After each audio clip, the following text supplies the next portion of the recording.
Kaixo, ni Katrin naiz, geltokiko koordinatzailea eta oraintxe geltokin gaude eta ardo dastaketa batean gaude. Geltoki ekonomia solidarioa, elikadura burujabetza eta kultura alternatiboa bultzatzeko kulturgunea da.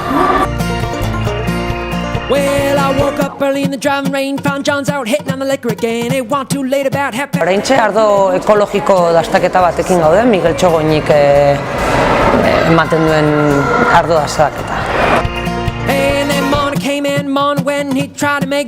Ardo ekologikoaren berezitasuna da matxa eta lurra zaintzen dela ez zaizkio botatzen pestizidarik ez ezer, orduan natura errespetatzen du eta gorputza errespetatzen du.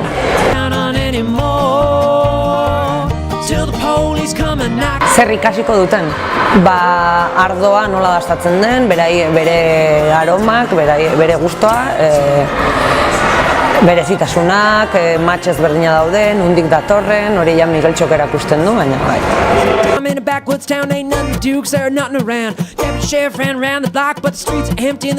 Ardo dastaketa honetan edango diren ardoak, bertan geltoki barruan ditugun, daukagun dendan erosi daitezke, eta tabernan dastatu daitezke baita ere, guztiak ez, baina batzuk baditugu tabernan dastatu alizateko, dastatu edo dateko, eta dendan erosi aldira ardo horiek eta beste batzuk baita ere.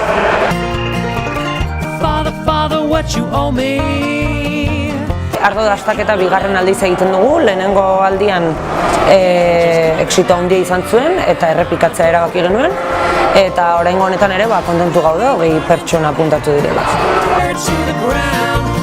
Jendeak eskertzen du eta eskatzen ditu halako jarduerak eta egiten ditugu ardo dastaketak, olio dastaketak, showcookinyak, tailerrak, aurreko egunean 20 tailerra eduki genuen eta asmoa da holako gehiago egitea.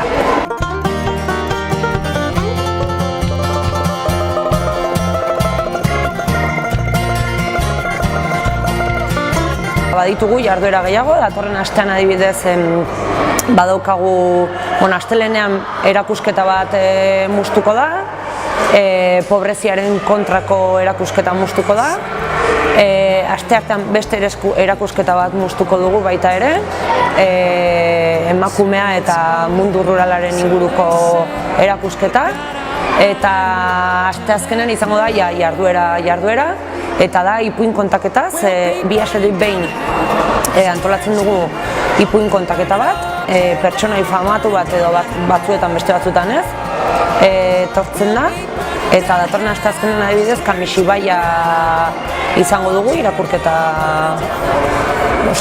dena Kamishibai bat izango da, eta jarduera hori beti euskaraz da, elebiz, ipuina beti euskaraz irakurtzen da, guk erdarara itzultzen dugu eta bi helburu ditugu jarduera honekin. Irakurketa sustatzea eta euskara aurrei eta gazteei gerturatzea.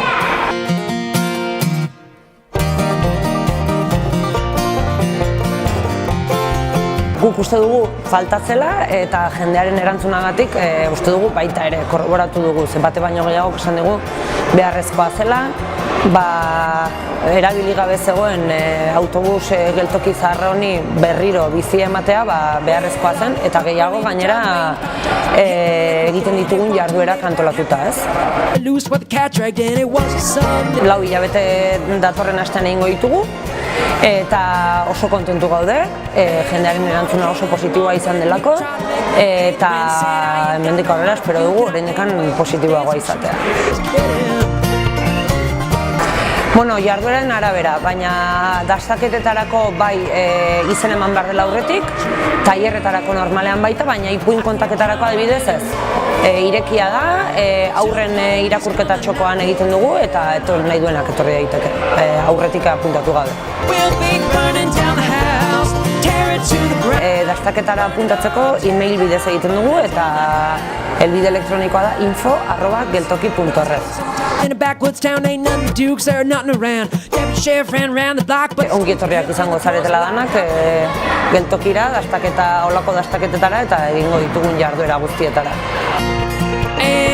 you there, King, rang my bell. Told me a little about heaven and a lot about hell. Said I ain't got no money for you, can I pay my way with these dancing shoes? Thought I was kidding, I was not kidding. Father, Father, what you owe me, I can't count on anymore, till the angels come a knocking.